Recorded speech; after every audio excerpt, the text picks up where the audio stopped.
What's up, YouTube? It's Charm City Trucker here. We back at it with another video. And today's video is a pretty important video because it helps a lot of people that's just getting into the industry. And today we're going to talk about what questions you need to ask a recruiter when you're getting into the trucking industry, because you don't want to just accept anything and you don't want to be blindsided with everything.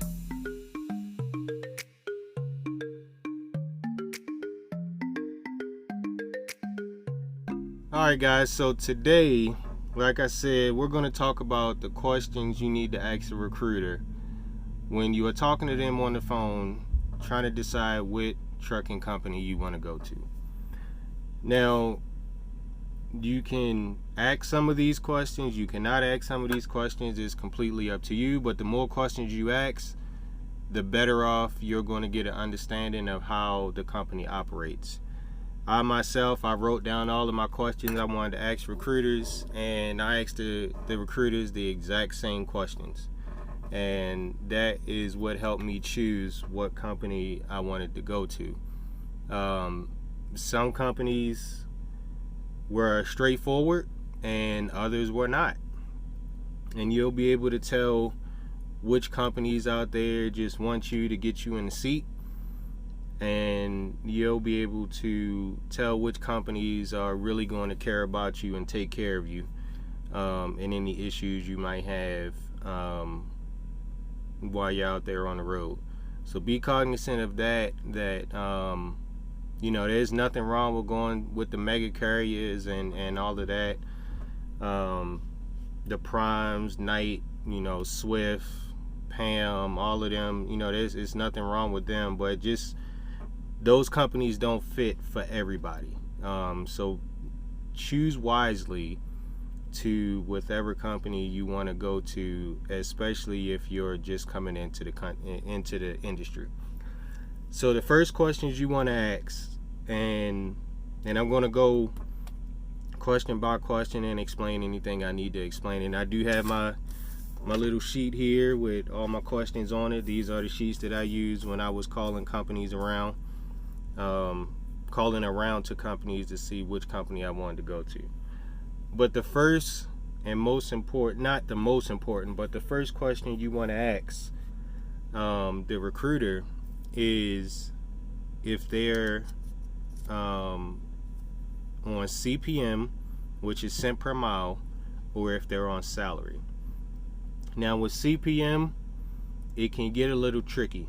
Now, if they do say they're on CPM, the next question you want to ask is if they have a solid CPM or if they're on a sliding scale.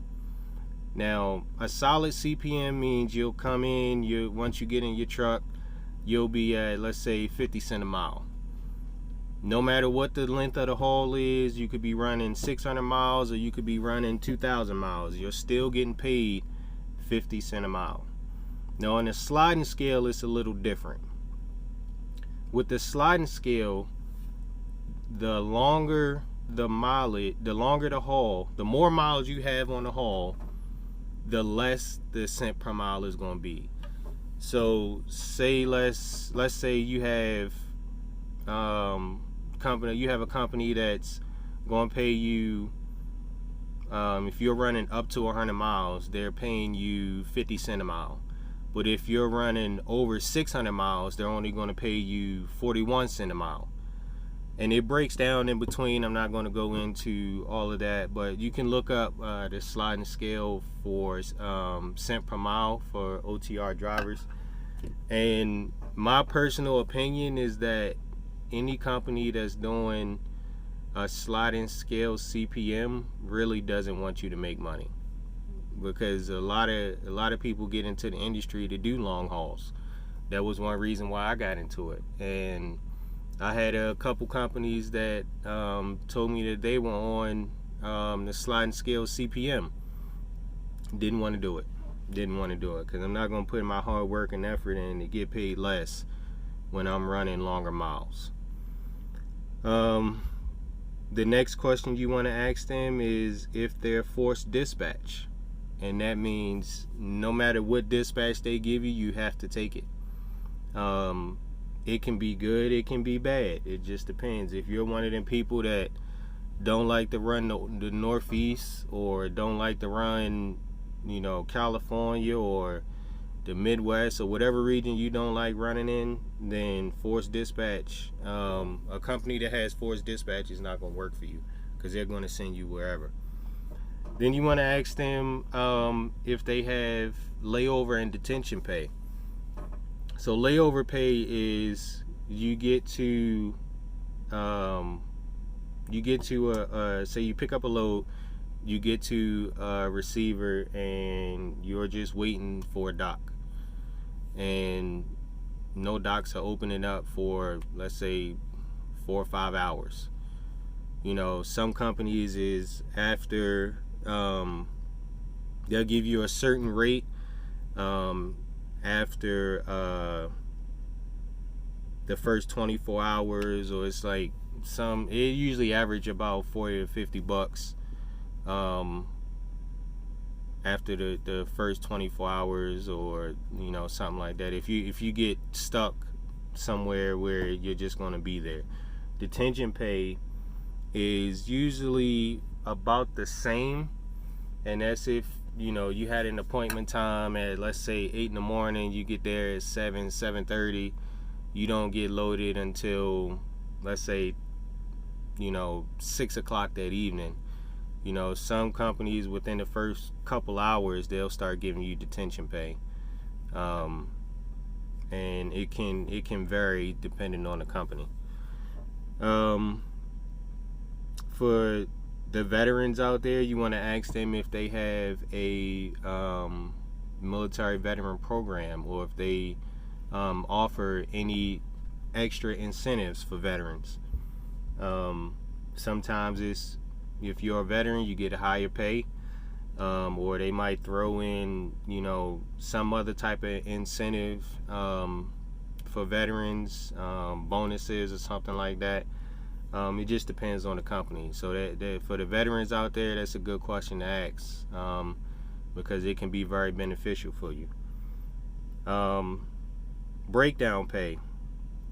You want to ask them if the whatever company you're talking to, ask them if they provide breakdown pay. Sometimes you're sitting for 2, 3, 4 days.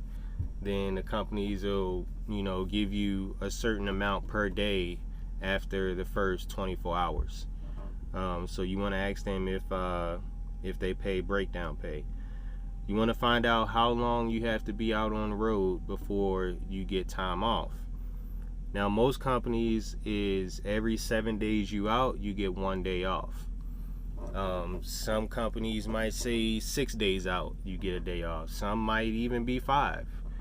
But it just depends on the average. For most companies, is 7 days out, you get 1 day off, and then you can accumulate those days the longer you stay out. So if you stay out for a month, you just earned yourself 4 days off. You stay out for 2 months, you got 8, and y'all can do the calculations to keep going. So that really works out, especially if you have a family. Then you already know what type of time you're building up while you're out there on the road. That way you can plan for special events or occasions or something like that that you have going on at home. So that's always a good thing to keep in mind. You want to ask these companies if they have a fuel and safe driving bonus, because a lot of them do. The fuel bonus comes in if you're not constantly on the pedal and eating up all the fuel. You're not always running cruise control. The fuel bonuses come into effect, and it also comes down to how much you're fueling. If you're fueling 2 or 3 times a day, then that's not going to get you a fuel bonus. You should know what size tanks you have and how far you can get on your tanks. And the way I run, I run pretty hard, and I still only fill up once a day, and I still am able to drive almost 700 miles a day. So, keep in mind with whatever type of truck you have and the type of mileage that it gets. Running cruise control can be fuel efficient, It works for me. But when you're getting in like the cities and back roads and stuff and speed limit changes and all of that, that's when the fuel starts to burn off pretty quickly. Safe driving bonuses. You don't get any tickets, any accidents, any they don't catch anything on your dash cam where you're riding too close to somebody or something like that. All of that comes into perspective for your safety bonus. If you plan on having anybody ride with you or planning on having an animal, you want to ask the company what their policy is on that. The company that I'm with now, we have a free passenger and pet policy. So they don't charge us anything to have passengers or pets. Some companies do. Some companies are really ridiculous with the prices that they charge for having a passenger or an animal. And most companies will tell you that that your passenger has to be at least 12 years of age or older. A lot of companies now are saying 18 because of the insurance risk. So keep that in mind. Pretty much every company you go to now is going to have an ELD, electronic logging device. So you just want to ask them which one they have. It's going to be either Qualcomm or PeopleNet or a Rand McNally or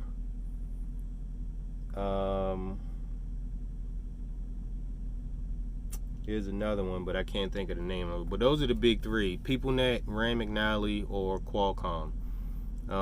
They all have their strengths and they all have their differences. I'm not going to get into that. I have a Rand, and I've never really had a problem out of it. I mean, it is what it is. You want to ask if they have, as far as the trucks are concerned, you want to ask them what trucks they run, first of all, what equipment that they have, and how often do they turn their trucks, as in how often do they buy new trucks. Some companies will do it every 2 to 3 years, some companies 5 years. I've even seen companies that do it 6 years. But it just depends on the size of the company and how many people they have, how many drivers they have working, and all of that. And then on top of that, you want to ask them if they have an APU and inverter. And the APU is an auxiliary power unit, which comes in handy when it comes to getting those fuel bonuses, because you don't have to run the truck to keep the truck heated or cooled. APU acts as an external, is pretty much an external generator where you can still run the heat and air without idling the truck. And an inverter is pretty much one of those boxes power boxes you can get at like Walmart or Best Buy or wherever, where you can hook up. It's a 12 volt plugs in it. A lot of them will have them in the driver's side storage box outside of the truck, which you can access from under the bunk. So you don't have to, if there's snow and stuff outside, you don't have to go outside the truck to access it. But those really come in handy, and it really makes a difference when it comes to having those things, because it's all part of driver comfort and accessibility. Another thing for the trucks you want to ask these recruiters is if they have fridge and microwave. Now, most companies they will give you a fridge, but a lot of companies won't give you a microwave, which is not that big of a deal. You can go buy a $50 microwave from Walmart. They'll usually have the stand for the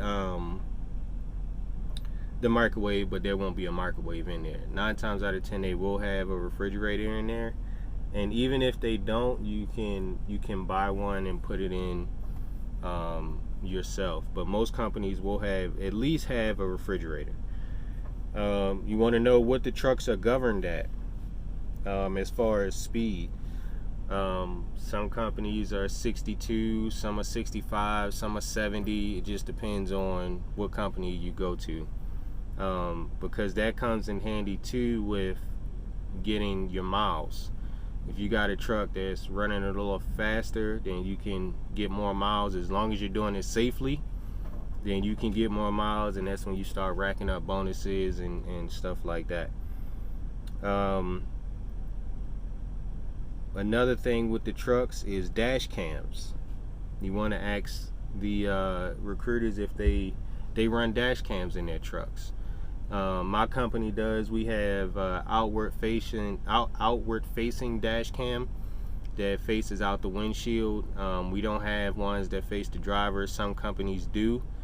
I personally would not want to work for a company that has a dash cam watching me all day long. And some do run audio and video. You know, there's times where I'm on the phone and I don't want nobody knowing my conversations. But it's good that the dash cam that we have in our trucks only record for 10 seconds if you're doing if it detects that you're doing an unsafe act. So it's not constantly. I'm sorry, it's 20 seconds. 20 seconds. It's not constantly recording all day long while you're going down the road. But dash cams can definitely help you in a case of an accident or something like that, because it'll pick up exactly what happened, whether you're at fault or not. And a lot of times, if you're not at fault, then it'll pick that up and it'll show that the other drivers were at fault. So it's like having a dash cam is like a gift and a curse at the same time. Now,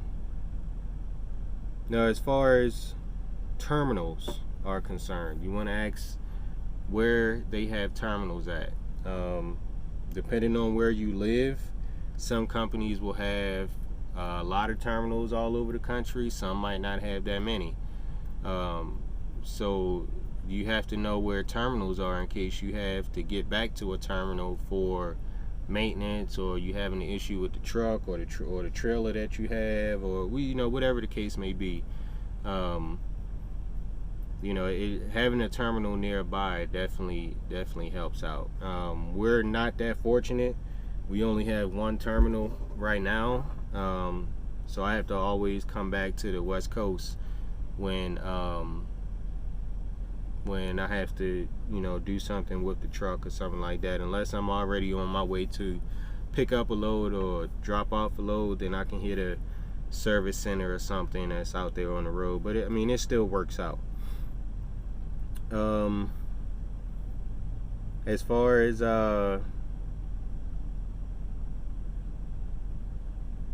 vacation time, you want to ask them about that, because you don't want to be out here working and not be able to build up no vacation time.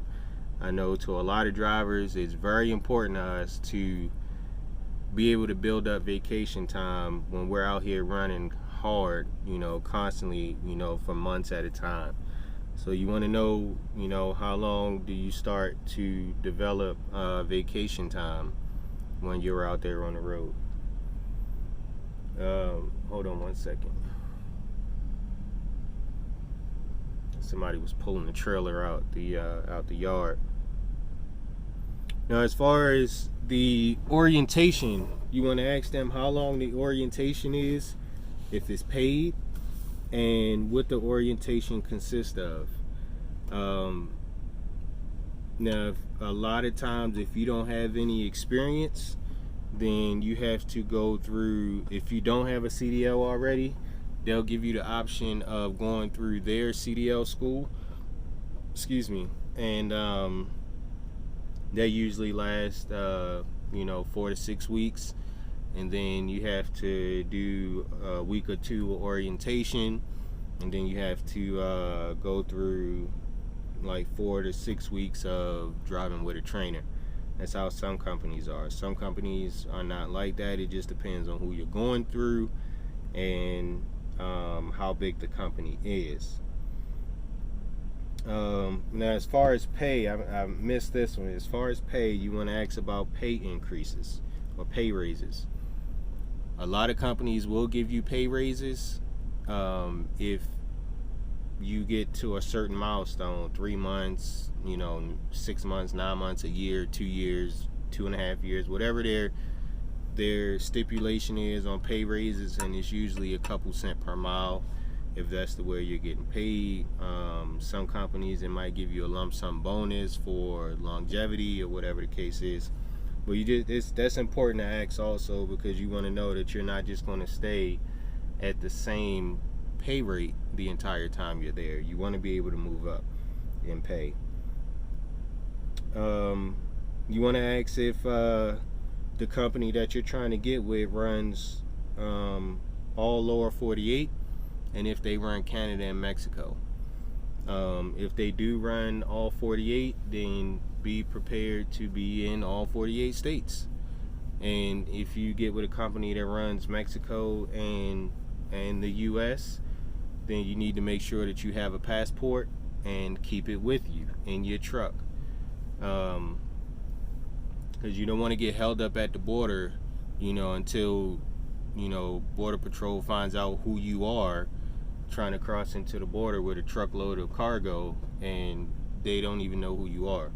Even though you might have a license, that really means nothing. You want to make sure that you keep your passport on you if you're going to be going to Canada and Mexico.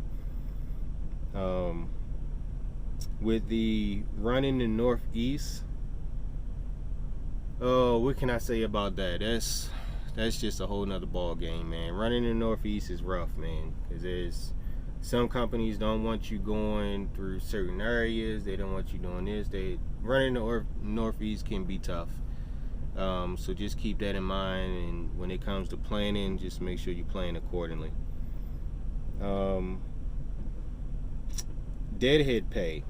You want to ask about deadhead pay. Now, deadhead pay is you dropped off a load, and you're going to say, like, your next pickup is 300 miles, 400 miles from where you dropped off at. You want to know if you're getting deadhead pay from the point you dropped off, the last receiver you dropped off to the next shipper that you're picking up from.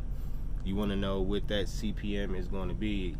And 9 times out of 10, it's not going to be as high as your current CPM, but it can give you additional money in your pocket for deadheading to another load. We went over orientation pay. Now, as far as stuff on the back end, as far as retirement insurance and investments, you want to ask about that also. A lot of people don't think that it's important, but if you plan on staying in the trucking industry for 15, 20, 25 years, you want to ask these questions, because it can be very, very important to what happens when you don't want to drive a truck anymore, or you're ready for retirement. And if your company doesn't offer any investments or a retirement plan or anything like that, then that means you have to be the one to put money away yourself. I know there's a lot of companies that offer investments and retirement funds and stuff like that. So I would say take advantage of it while it's there. I mean, it's just, if it's there, it's not going anywhere. But take advantage of it, because it can only help you on the back end. Now, insurance, as far as medical, dental, and vision, some companies offer it. Some companies, the pay for it is per week or per month, however they do it. It might be a little bit higher than others, but take advantage of it. Even if you do have insurance, we're spending another $7 to $50 a month for additional insurance. You never know what could happen.